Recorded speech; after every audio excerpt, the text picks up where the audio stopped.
Next हम 7 point जो Fayol's ने हमको प्रिंसिपल दिया है वो है रेम्यूनरेशन ऑफ अ पर्सन।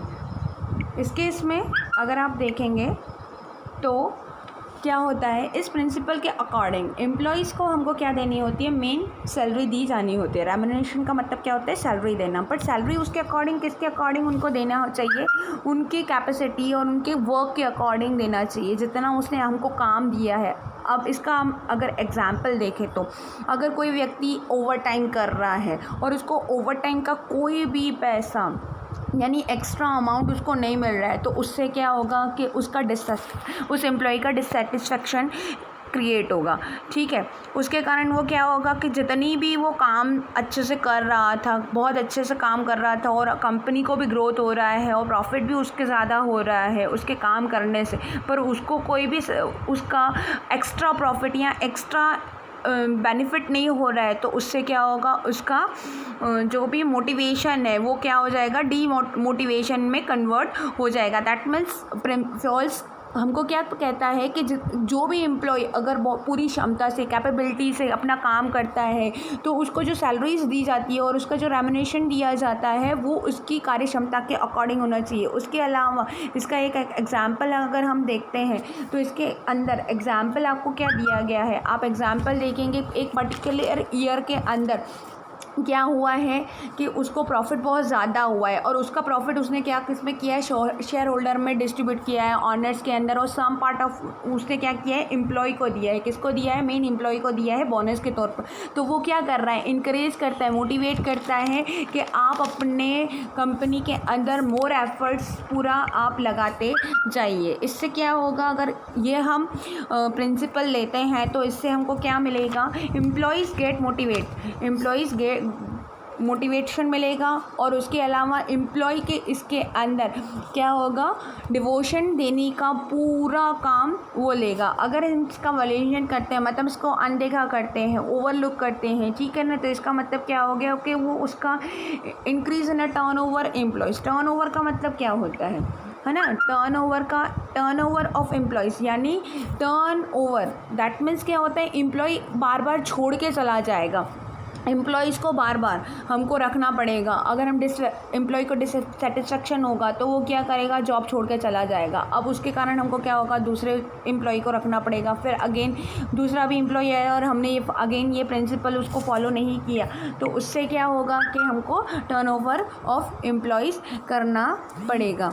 उसके अलावा यहाँ पर आप देखें कीवर्ड्स में pay fair and adequate wages and salary, हमको क्या देना चाहिए, इसमें उनको फेयरली वेजेस देना चाहिए, पे fair wages so that employees maintain minimum started off living. उससे क्या होगा, कम से कम वो अपनी जो जीवन शैली है उस वेजेस से जी सकता है। With increase profit and prosperity of organisation increase employees salaries and wages also. अगर प्रॉफिट में इंक्रीजेशन होता है ऑर्गेनाइजेशन को, तो हमेशा उनको क्या करना चाहिए, एम्प्लॉयज़ की सैलरीज हमको और वेजेस हमेशा इंक्रीज़ करना चाहिए। उसके अलावा इसके अंदर क्या है, sharing of gain with employees. उसके अलावा जितना भी हमको अगर मिलता है तो वो हमको एम्प्लॉय के साथ शेयर करना चाहिए।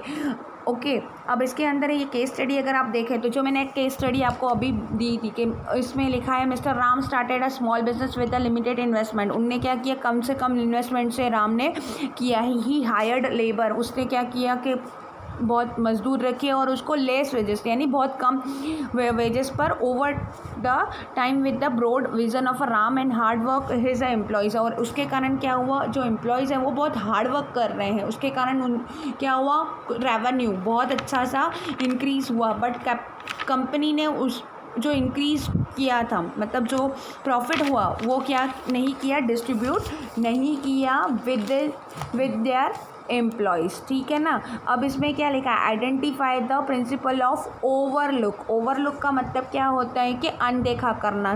मिस्टर राम ने कौन सा इसमें अनदेखा किया हुआ है, अनदेखा कौन सा इसमें किया, यही किया है कि रेम्यूनरेशन ऑफ पर्सन्स यानी कि उसको प्रॉपरली उनने नहीं दिया। मोस्टली जो पेपर्स में आते हैं ऐसी ही केस स्टडीज़ आती हैं और आपको उसके प्रिंसिपल्स के नाम आइडेंटिफाई करने होते हैं और उसके वॉल्यूशन और उसके पॉजिटिव इफ़ेक्ट्स सारे या फिर उसकी डेफिनेशन लिखने के लिए आती है। अब नेक्स्ट हम देखेंगे सेंट्रलाइजेशन एंड डिसेंट्रलाइजेशन।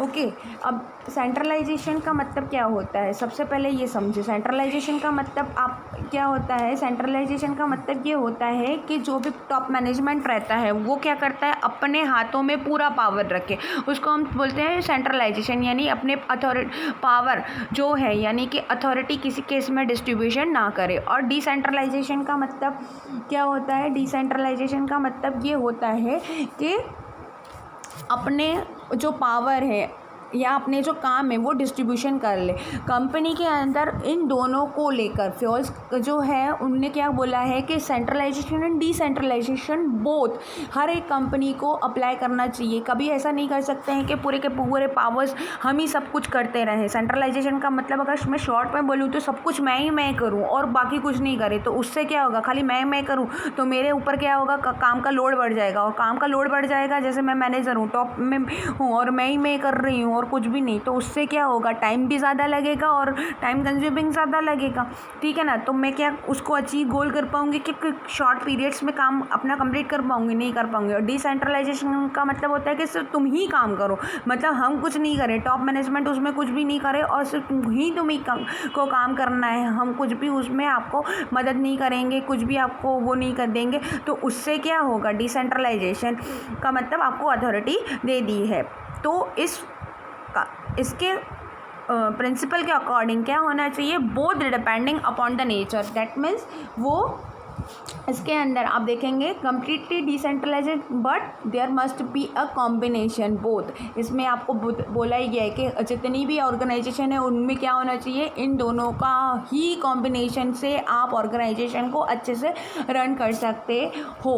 अगर आप इसका एग्जांपल देखेंगे तो पंचायत इज़ आवर कंट्री, है ना, पंचायत चलती रहती है अपने कंट्री के अंदर। अब उसमें क्या होता है कि डिसीजंस लेने के लिए बहुत सारे पावर किसको होते हैं, जो मेन हेड रहता है। और क्या करती है गवर्नमेंट, इसमें क्या लिखा हुआ है, जो गवर्नमेंट है उसने क्या किया है, विलेजेस के वेलफेयर के लिए उनने क्या किया, पंचायत बना के रखी है और उसमें जो पंच होते हैं उनको अपना काम डिस्ट्रीब्यूशन करके रखा है। और नेशनल लेवल पे काम कौन मेन करता है, गवर्नमेंट करती है। और विलेज के इसमें कौन मेन काम करता है, मेन पंच काम करते हैं।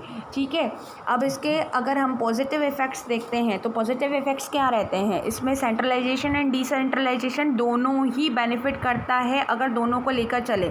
सिर्फ सेंट्रलाइजेशन किया, अगर वॉल्यूशन किए तो सिर्फ सेंट्रलाइजेशन किया तो उसमें क्या होगा, डिसीजन लेने में या रिजल्ट आने में बहुत ही आपको नहीं होगा। और डिसेंट्रलाइजेशन ही ओनली किया तो उसमें क्या होगा, उस अथॉरिटी का मिसयूज़ किया जाएगा। ओके, अब इसका अगर एग्जाम्पल इसमें मेन क्या होना चाहिए, कीवर्ड्स क्या है, combination of a centralisation and decentralisation. Main इसमें दोनों ही होने चाहिए, ये आपको ध्यान रखना है। सिर्फ सेंट्रलाइजेशन नहीं होना चाहिए और डिसेंट्रलाइजेशन नहीं होना चाहिए। की decision should be taken by top management and routine decision can be taken by the managers. इसमें आपको अब क्या दिया गया है कि जो मैनेजमेंट टॉप मैनेजमेंट क्या करता है कि जो मेन डिसीजंस है वो उनको लेना चाहिए और जो डे बाय डे जो वर्किंग के इसमें मिडल लेवल जो है उनके ऊपर छोड़ देना चाहिए। अब इसके अंदर हम केस स्टडी अगर देखते हैं तो केस स्टडी क्या कहती है, अब एक इसका पढ़िए। ABC limited permits their sales to give discount up to 10% as per their direction and credit to their regular customers. If the salesman wants to give more than 10% discount for special order then they have to take a permission from a top level. तो इसमें क्या है, this is related to the which principle of management. आपको इसमें क्या है, उनको authority क्या दी गई है, इसमें अथॉरिटी क्या दी गई कि आप कम से कम 10% डिस्काउंट दे सकते हो। ये उसने क्या किया, डिसेंट्रलाइजेशन कर दिया है। बट इसमें अगर उसको 10% से ज़्यादा देना है, ठीक है ना, सेल्स मैन को क्या करना है, 10% तक से अगर ज़्यादा देना है तो उसको उसकी परमिशन लेने के लिए किससे परमिट कर लेना पड़ेगा, उसके मेन मैनेजर से करना पड़ेगा। तो ये कौन सा प्रिंसिपल इसमें कहलाता है, इसमें प्रिंसिपल कौन सा रिलेटेड है, अपना सेंट्रलाइजेशन एंड डिसेंट्रलाइजेशन।